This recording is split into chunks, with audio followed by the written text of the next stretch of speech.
1, 2, 3월까지는 시장 금리가 내려갔어요. 네. 4월부터는 시장 금리가 오르긴 했습니다. 네. 그래서 4월부터 올라가는 시장 금리를 현재는 무시하고 있죠. 네. 네.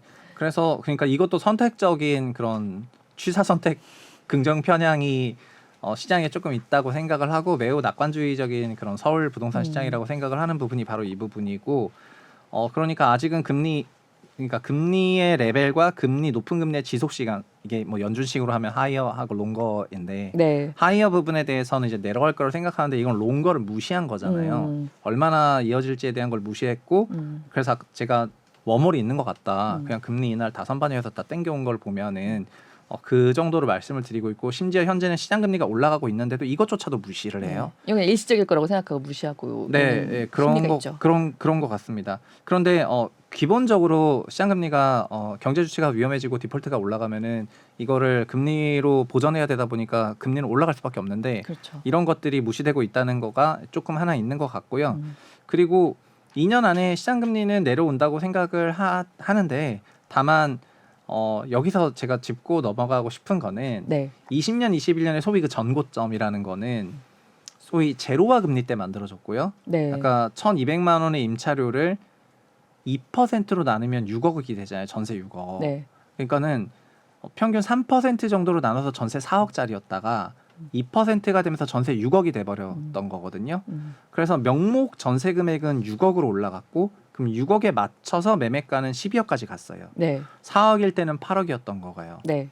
그러면은 그게 만약에 1%까지 내려간다고 하면은 1,200만 원 1% 전세 12억이 되고요. 네. 그러면은 그거에 맞춰서 주택 매매 시세가 결정된다 그러면 매매 시세 무려 24억이 되거든요. 네. 그래서 이게 아래로 볼록하니까 내려갈 때마다 엄청난 그 레버리지 효과가 발생을 하는데 전고점은 그런 상황에서 만들어졌어요.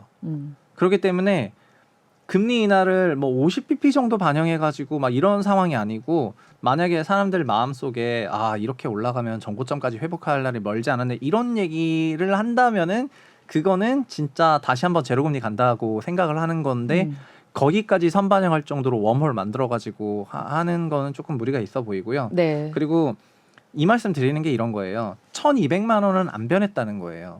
명목 전세는 4억, 6억 이렇게 변했지만 1,200만 원이라는 실질 비용은 안 변했는데 이 실질 비용이 우리의 임차료고 네. 그래서 우리나라의 평균 임차료는 가구 전체로 보면은 20%거든요. 이 20%는 2006년부터 지금까지 그냥 18%, 19%, 20%, 19%, 18%, 20%, 20% 계속 이랬기 때문에 거의 안 변해 왔어요. 그래서 현재는 그 금리의 변화가 그래서 주택 가격 전망에 대해 너무 중요한데 네. 22년 데이터가 아직 없지만 22년 데이터에 금리 올라갔지 않습니까? 네. 그래서 현재 22년 기준으로 우리나라 임차료가 역사상 가장 비싼 레벨로 네. 올라갔고요. 네. 그래서 이 레벨은 우리 일반 가게가 이 정도 높아진 임차료 소화 못해요. 네. 그렇기 때문에 임차료가 좀 내려갈 거라고 생각을 하고 그에 비례해서 가격도 영향받을 것 같다. 그렇게 좀 생각해서 아직은 금리 변화와 임차료 급상승의 그 후유증이 지나가지도 않았는데 좀 너무 성급하게 샴페인을 터뜨리고 있는 게 아닌가 이렇게 네. 생각합니다. 그러니까 자연스럽게 좀 임차료 얘기로 좀 넘어오게 되는데 네. 제가 딱 2년 전 2021년 6월에 그때 미국에 있었어요. 네. 미국에서 원격으로 갑자기 집을 구해야 될 상황이 생겨가지고 미국에서 막 인터넷으로 전세를 뒤지는데 와 진짜 미쳤다 소리가 절로 나오는 거예요. 2021년 6월. 네. 그러니까 지금 돌아보면은 정말 고점 중에 고점이었던 시기잖아요. 근데 그로부터 딱 지금 2년이 지났어요. 네. 근데 체감으로는 한 2018년 정도의 전세가로 돌아가 있는 것 같은 느낌이거든요. 네네네. 서울도. 그러니까 정말 그래서 2021년 6월이 전세값의 정점이었고 이제 2년 뒤인 2023년 6월이 돌아와서 네. 사실 정말 여기서부터 진짜 역전세난이라고 해야 되나? 네. 이런 거가 정말 시작된다라는 지금 우려가 또 한쪽에서 계속 나오고 있잖아요. 네네. 그게 전세 실거래도 그 전세도 실거래 지수가 있거든요. 네. 월세도 실거래 지수가 있고 월간으로 발표하는 네. 전세도 월간으로 발표하는 실거래 지수가 있어서 그거를 보시면은 됩니다. 뭐 사실 월간을 보면 되니까 주간 없어도 돼서 네. 이제 뭐 부동산하고 KB는 미안한데 주간 발표 더 이상 안 해도 될 것 같은데 그 네. 월간 지수에서 보면 전세가 1년 전 기준으로 보면은 100 정도 됐고요. 네. 지수 레벨로. 네. 현재는 23년 4월 기준으로 보면은 85 정도 돼서 네. 전세가 평균적으로 15% 하락을 했어요. 네. 그리고 재작년으로 하면은 사실 더 많이 하락을 했죠. 네. 근데 올해 거래되는 그 평균적인 걸 보면은 10채 중에 4채 정도가 마이너스 전세로 거래가 되고 있는 것 같고 네. 하반기로 가면 갈수록 이게 뭐 10채에서 5채, 6채, 7채 이렇게 될 것 같거든요.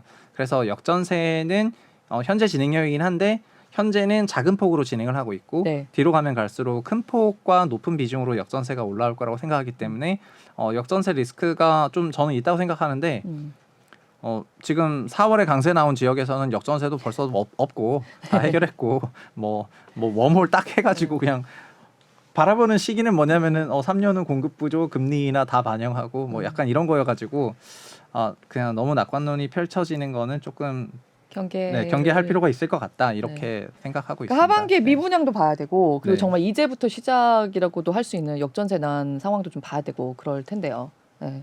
그리고 다음 달에 보면은 게다가 지금 1년 7개월 만에 신규 입주가 제일 많더라고요. 네. 4만 3천 가구. 어쨌든 입주 물량이 늘어나면 안 그래도 이제 역전세 상황이 펼쳐질 텐데 거기에 좀 더 그 상황을 좀 키울 수도 있는 거잖아요. 네. 그 입주 말씀 잘하셨는데 네. 사실은 종전에는 분양을 하고 착공을 했어요. 네. 과거에는. 네. 그래서 분양 물량을 체크하면은 입주 물량 체크하는데 문제가 없었거든요. 그래서 과거에 언론들이나 부동산 전문가분들이 했던 그런 실수 중에 하나가 뭐냐면은 과거도 아니고 예를 들면 당장 작년인데요. 네. 22년에 입주가 없다고 얘기를 하기에 이르러요. 왜냐면은 분양을 안 했으니까요. 네. 그렇지만 착공을 했거든요. 그렇죠. 그러니까 착공을 한 게 준공되니까 그러니까 이제는 그 착공이 먼저 이뤄지는 게 일반적이에요. 네. 분양을 나중에 하고. 그래서 분양 물량이 적으니까 입주도 적다 이게 아니라 실제로 2019년에는 2020년에는 착공이 많았던 거예요. 착공이 많았는데 아직도 분양을 안 했을 뿐이었던 거고. 그래서 그 착공한 물량들이 입주가 되니까 나는 입주가 서울 기준으로 예를 들면 서울 기준 입주가 한 12,000인 줄 알았는데 갑자기 25,000 입주하네. 이 입주가 어디서 나온 거야? 이런 경우가 있는데 네. 현재 우리나라 현재도 있지 않습니까? 일부 재건축 단지 같은 경우에는 아직도 분양 안 하고 있습니다. 네. 착공 벌써 다 했고 거의 준공 임박했는데 그러다 보니까 분양 데이터 플러스 3년으로 입주를 생각하지 말고 착공 데이터 플러스 3년으로 입주를 생각하는 것이 더 정밀한데 그렇네요. 여전히 착공 데이터로 입주 설명하는 사람을 거의 발견하기 어렵고 뭐 그런 상황이죠. 그래서 이 말씀 드리는 게 우리의 예상을 상회하는 입주가 있죠. 네. 네, 그거를 입주 진짜 임박해서 알게 되는 거죠. 이런 입주가 있었다니 막 이러면서 조금 그런 것 같습니다. 그러니까 입주 물량이 없으니까 네. 그렇게까지 떨어질 리가 없어. 막 이런 이야기를 할 때 근거로 많이 이용이 됐는데 실제로는 지금 이렇게 입주도 나오고 있는 거죠. 말씀하신 대로 정말 착공 데이터 플러스 3년 이거 되게 체크해야겠네요, 진짜. 네, 맞아요. 저희 이제 분양 많이 안 하니까요. 예. 이제는 뭐 분양 안 하고 후분양하고 네. 뭐 후분양도 모자라서 뭐 이제 임대 후 분양 전환하고 약간 이런 상황이다 보니까 네. 그런 것 같습니다.